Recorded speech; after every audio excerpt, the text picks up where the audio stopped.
प्रत्येकाला अधिकार आहे याचिका करण्याचा, परंतु सरकारने जो GR काढलेला आहे तो विचारपूर्वक काढलेला आहे, तो कायदेशीर आहे।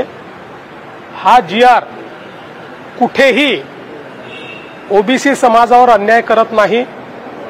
हा GR कोणालाही सरसकट आरक्षण देत नाही।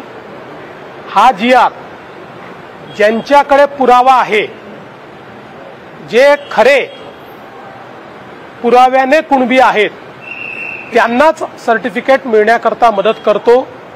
त्यामुळे कोर्टातही आम्ही राज्य शासनाच्या वतीने योग्य भूमिका मांडू।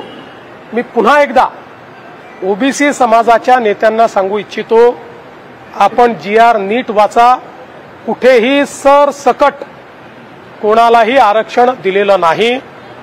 कायद्याने पुराव्यानिशी जे लोक अर्ज करतील त्यांचा पुरावा तपासून तो योग्य असेल तरच याच्यामध्ये आरक्षण मिळणार आहे।